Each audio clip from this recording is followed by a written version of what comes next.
laki-laki tuh punya ego. Makanya kalau kita tuh paling tersinggung ketika harga diri kita terkompromisasi. Perempuan enggak. Perempuan itu tingkatan tertinggi dia adalah dia harus nyaman. Laki-laki nggak penting nyaman. Laki-laki itu yang paling penting adalah harga diri. Nah, makanya ketika dia minta maaf itu nggak ngurangin sedikit pun value-nya dia. Dan kalau laki-laki minta maaf terus-menerus itu mengurangi value dia di hadapan istri. Akhirnya dia nggak mudah untuk buat determinasi. Dia nggak mau wujud jadi laki-laki. Tapi kalau seorang perempuan udah minta maaf, itulah namanya pink venom. Pink venom. Tahu nggak? Perempuan tuh kapan lebih bisa berkuasa daripada laki-laki? Menurut Mas kapan? Kan kita udah nikah semua nih. Kapan kita nurutin dia? Saya sih nurutin mulu. Masa sih? Enggak ya. Enggak selalu sih. Kapan kita nurutin dia banget?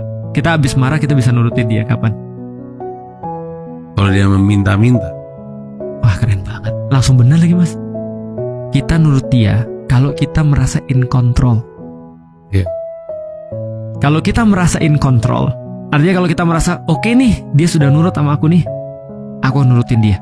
Kita akan lost justru kalau kita dapat. Itulah hebatnya perempuan. Makanya ketika mereka menunjukkan bahwasanya mereka tuh tunduk pada laki-laki, itu adalah kondisi perempuan paling berbahaya.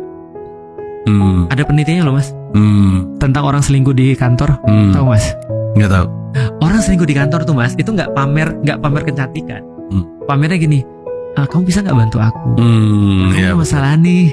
Maksudnya dia tuh merasa bahwa kita tuh jadi kayak laki-laki, gue bisa nyelesain masalah dia nih, gitu kan ya. Makanya itu diterjemahkan dalam kehidupan perempuan sesederhana suruh bukain toples. Iya betul. Ketika tolong bukain. Helpless kan. Dan kita tuh senantiasa tuh kayak kalau ada lihat orang helpless tuh kayaknya kita tuh mau bantu banget ya. Jadi merasa kuat dan hebat. Nah betul. Kayaknya muncul perasaan kebapakan kita kan gitu kan ya. Pengen bantu orang. Itu yang berbahaya bagi perempuan tuh. Itu pink venom tuh. Dan kalau kita sudah minta, kalau mereka sudah minta maaf, contoh ya, Umi minta maaf nih.